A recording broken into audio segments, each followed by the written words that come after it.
Durante um café com jornalistas da manhã de hoje, o ministro da Fazenda, Fernando Haddad, comentou sobre a alta do dólar. Eu vou conversar então com o André Anelli, que vai trazer as informações para a gente e o que ele mencionou sobre a disparada da moeda americana, hein, André Anelli?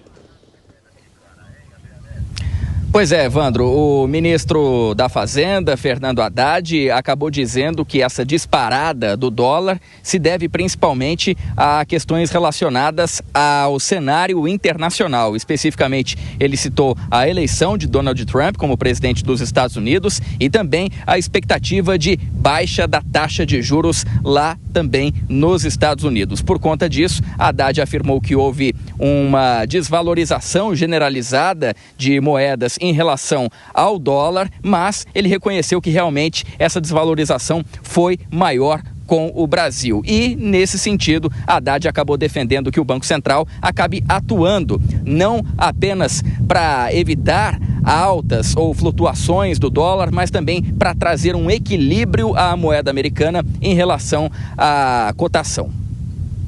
Houve um fortalecimento da moeda americana no mundo inteiro e aqui o fortalecimento foi maior. Então nós temos que corrigir essa escorregada que o dólar deu aqui, não no sentido de buscar um nível de dólar, né? Não no sentido de mirar uma meta, não é nesse sentido que eu penso que nós devemos atuar. Sempre que houver uma disfuncionalidade por incerteza, insegurança, seja lá o que for, né? que gere uma disfuncionalidade no mercado de câmbio e no mercado de juros, o Banco Central ele deve promover correções nesse sentido.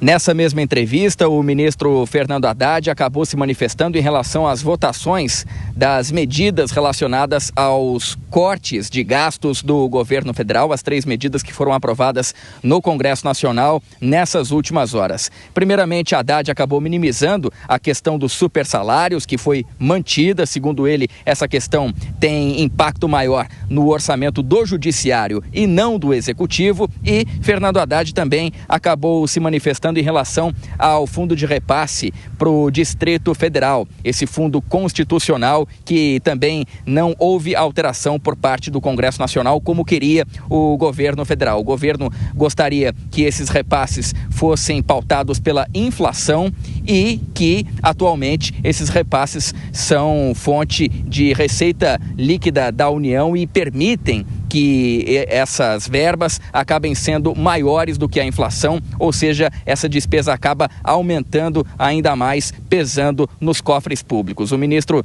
fez uma comparação de que o Distrito Federal foi a unidade federativa mais beneficiada pela reforma tributária, porque o imposto recolhido permanece no local de consumo e, com isso, segundo ele, haveria uma compensação dessa perda por parte de repasses do Fundo Constitucional do Distrito Federal. Mas ele acabou lamentando que a decisão dos parlamentares não foi nesse sentido e que, por isso, então, essa questão foi a que acabou impactando mais no corte de gastos do governo federal, que agora está estimado em cerca de 70 bilhões de reais. Na avaliação do ministro Fernando Haddad, o impacto será de R$1 bilhão a menos nos próximos 2 anos.